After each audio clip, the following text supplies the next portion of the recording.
ఆకాశవాణి ప్రాంతీయ వార్తలు చదువుతున్నది మొక్కపాటి లక్ష్మీనాగమాధురి. ముఖ్యాంశాలు: వికసిత్ భారత్తో పాటు వికసిత్ ఆంధ్రప్రదేశ్ సాధించడమే ఎన్డీఏ లక్ష్యమని ప్రధానమంత్రి నరేంద్ర మోదీ ఉద్ఘాటించారు. సార్వత్రిక ఎన్నికల ప్రకటన విడుదలైన నేపథ్యంలో ఎన్నికల ప్రవర్తనా నియమావళిని ఖచ్చితంగా అమలు చేయాలని ఆంధ్రప్రదేశ్ ఎన్నికల ప్రధానాధికారి ముఖేష్ కుమార్ మీనా జిల్లాల కలెక్టర్లను ఆదేశించారు. ఆంధ్రప్రదేశ్లో జరగనున్న అసెంబ్లీ, లోక్సభ ఎన్నికలకు ఎన్నికల సంఘం 46,165 పోలింగ్ కేంద్రాలను ఏర్పాటు చేస్తోంది. ఆంధ్రప్రదేశ్, తెలంగాణ రాష్ట్రాల్లో ఈ రోజు నుండి 10వ తరగతి పరీక్షలు ప్రారంభమవుతాయి. ఆయుధ కర్మాగార దినోత్సవాన్ని ఈరోజు నిర్వహిస్తున్నారు. వార్తల వివరాలు: వికసిత్ భారత్తో పాటు వికసిత్ ఆంధ్రప్రదేశ్ సాధించడమే నేషనల్ డెమోక్రటిక్ అలయన్స్ ఎన్డీఏ లక్ష్యమని ప్రధానమంత్రి నరేంద్ర మోదీ ఉద్ఘాటించారు. భారతీయ జనతా పార్టీ, తెలుగుదేశం, జనసేన పార్టీల సంయుక్త ఆధ్వర్యంలో ఆంధ్రప్రదేశ్లోని చిలకలూరిపేట పట్టణం బొప్పూడి గ్రామం వద్ద ప్రజాగళం పేరుతో నిన్న నిర్వహించిన ఎన్నికల బహిరంగ సభలో ఆయన మాట్లాడారు. ప్రధానమంత్రి తెలుగులో తన ప్రసంగాన్ని ప్రారంభిస్తూ ఆంధ్ర రాష్ట్ర వికాసానికి తెలుగుదేశం పార్టీ అధినేత నారా చంద్రబాబు నాయుడు, జనసేన అధ్యక్షుడు కె. పవన్ కళ్యాణ్ ఎంతగానో కృషి చేస్తున్నారని అన్నారు. ఎన్డీఏ కూటమికి 400కు పైగా స్థానాలు వచ్చేలా ఘన విజయం చేకూర్చి పెట్టాలని ప్రజలకు ప్రధానమంత్రి విజ్ఞప్తి చేశారు. వైఎస్సార్ కాంగ్రెస్ పార్టీ రెండూ ఒకటేనని విమర్శించారు. ఆంధ్రప్రదేశ్ అభివృద్ధి కోసం కేంద్ర ప్రభుత్వం ఇప్పటివరకు అనేక పథకాలు అమలు చేసిందని నరేంద్ర మోదీ వివరిస్తూ, डबल इंजन की सरकार के लिए आंध्र की विधानसभा में और दिल्ली में लोकसभा के लिए वोट करना है। आपको विकसित भारत के लिए वोट करना है।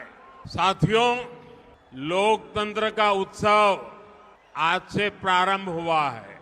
आप सबसे मेरी रिक्वेस्ट है कि लोकतंत्र के उत्सव का हम स्वागत करें। చంద్రబాబు నాయుడు మాట్లాడుతూ, ఆంధ్రప్రదేశ్ ప్రజల వాణిని వినిపించడానికే తెలుగుదేశం, జనసేన, భారతీయ జనతా పార్టీలు పొత్తు కుదుర్చుకున్నాయని, వికసిత్ భారత్ సాధించడానికి ఇదే సరైన సమయమని అన్నారు. అందుకు అందరం ప్రధానమంత్రి నరేంద్ర మోదీకి అండగా ఉండాలని చంద్రబాబు నాయుడు సూచిస్తూ, ప్రజల గుండె చప్పుడు బలంగా వినిపించడానికి 3 పార్టీలు జట్టయ్యాయి. రేపు జరిగే ఎన్నికల్లో మీరివ్వబోయే తీర్పే ఈ రాష్ట్ర భవిష్యత్తును నిర్ణయిస్తుంది. మీ జీవితాలు తీర్చిదిద్దే బాధ్యత మాది. మీ మద్దతు, ఆశీర్వాదం మాకివ్వాల్సిందిగా మరొక్కసారి మిమ్మల్ని అందరినీ కోరుకుంటున్నాను. పవన్ కళ్యాణ్ మాట్లాడుతూ, అభివృద్ధి లేక, జనరంజక పాలన లేక తీవ్రంగా దెబ్బతిన్న ఆంధ్రప్రదేశ్కు తెలుగుదేశం, జనసేన, భారతీయ జనతా పార్టీల పొత్తు ఎంతో బలాన్ని ఇస్తోందని తెలిపారు. వచ్చే ఎన్నికల్లో ఎన్డీఏ కూటమి ఘన విజయం సాధిస్తుందని పవన్ కళ్యాణ్ పేర్కొన్నారు. చిలకలూరుపేట వద్ద నిర్వహించిన ఎన్డీఏ కూటమి నిర్వహించిన ప్రజాగళం సభకు విశేష స్పందన వచ్చిందని ప్రధానమంత్రి నరేంద్ర మోదీ సామాజిక మాధ్యమంలో వ్యాఖ్యానించారు. ఆంధ్రప్రదేశ్ ప్రజలు ఎన్డీఏ కూటమికి పూర్తి మద్దతుగా ఉన్నారని, అవినీతిమయమైన వైఎస్సార్ కాంగ్రెస్ పార్టీ పాలనకు విముక్తి కల్పించి తెలుగుదేశం, జనసేన, భారతీయ జనతా పార్టీల కూటమి రాష్ట్రాన్ని అభివృద్ధి దిశగా తీసుకువెళ్తుందని ప్రజలు బలంగా నమ్ముతున్నారని నరేంద్ర మోదీ పేర్కొన్నారు. ఆంధ్రప్రదేశ్లోని చిలకలూరుపేట వద్ద ప్రజాగళం పేరుతో తెలుగుదేశం, జనసేన, భారతీయ జనతా పార్టీలు నిర్వహించిన బహిరంగ సభ పూర్తిగా విఫలమైందని వైఎస్సార్ కాంగ్రెస్ పార్టీ మాజీ మంత్రి పేర్ని వెంకటరామయ్య విమర్శించారు. గుంటూరు జిల్లా తాడేపల్లిలో నిన్న ఆయన పాతికేయులతో మాట్లాడుతూ, గతంలో భారతీయ జనతా పార్టీని విమర్శించిన తెలుగుదేశం, జనసేన పార్టీలకు ఇప్పుడు ఆ పార్టీతో ఎన్నికల పొత్తు కుదుర్చుకోవడం విచిత్రంగా ఉందని అన్నారు. ఆంధ్రప్రదేశ్లో వైఎస్సార్ కాంగ్రెస్ పార్టీతో భారతీయ జనతా పార్టీ స్నేహం చేసి ఇప్పుడు కాంగ్రెస్ పార్టీని విమర్శించడం ఆశ్చర్యంగా ఉందని ఆంధ్రప్రదేశ్ కాంగ్రెస్ కమిటీ అధ్యక్షురాలు వైఎస్ షర్మిల విమర్శించారు. కాంగ్రెస్ పార్టీపై భారతీయ జనతా పార్టీ అనవసర విమర్శలు చేస్తోందని షర్మిల వ్యాఖ్యానించారు. ప్రధానమంత్రి నరేంద్ర మోదీ ఈరోజు తెలంగాణలో పర్యటించనున్నారు. జగిత్యాలలో జరిగే బహిరంగ సభలో ప్రధానమంత్రి ప్రసంగిస్తారు. ఈ సభకు భారీ భద్రతా ఏర్పాట్లు చేశామని, 1600 మంది పోలీసులతో బందోబస్తు నిర్వహిస్తున్నామని పోలీస్ అధికారులు తెలిపారు. ఆకాశవాణి ప్రాంతీయ వార్తలు వింటున్నారు. సార్వత్రిక ఎన్నికల ప్రకటన విడుదలైన నేపథ్యంలో ఆంధ్రప్రదేశ్లో ఎన్నికల ప్రవర్తనా నియమావళిని ఖచ్చితంగా అమలు చేయాలని జిల్లాల కలెక్టర్లను రాష్ట్ర ఎన్నికల ప్రధానాధికారి ముఖేష్ కుమార్ మీనా ఆదేశించారు.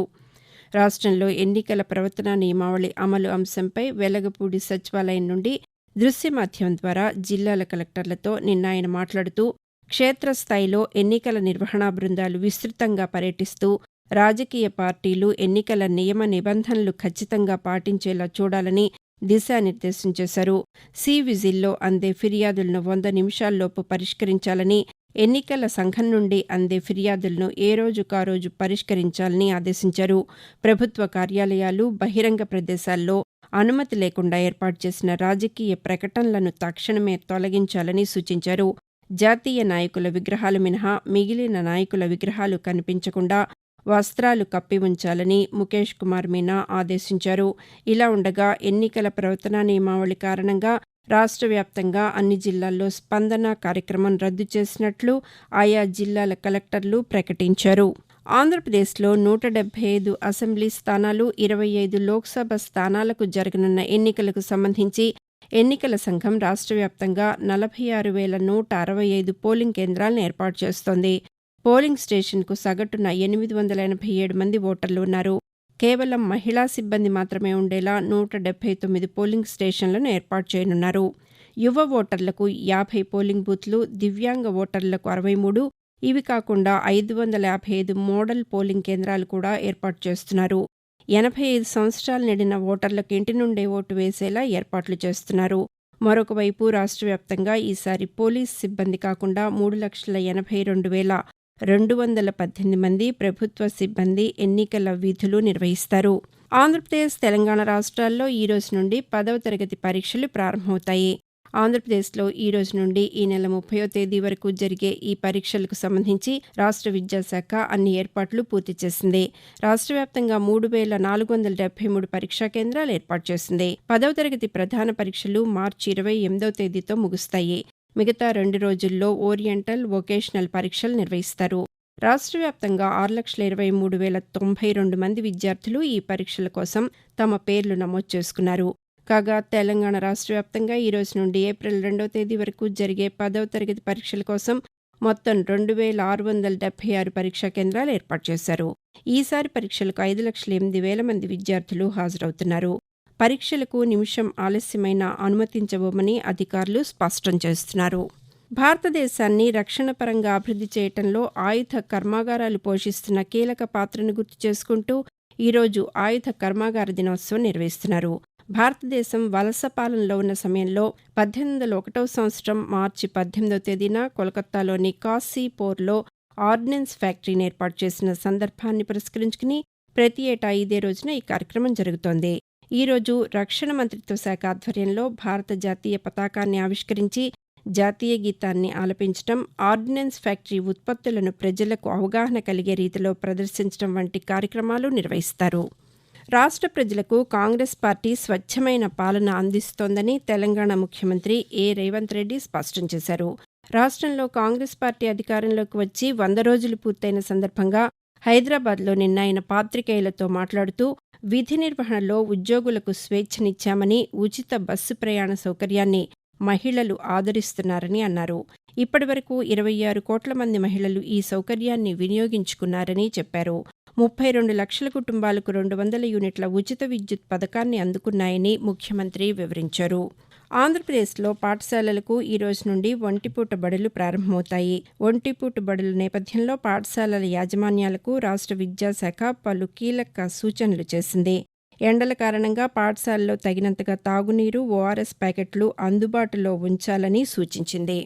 ఆకాశవాణి ప్రాంతీయ వార్తలు ముగించే ముందు ముఖ్యాంశాలు మరొకసారి.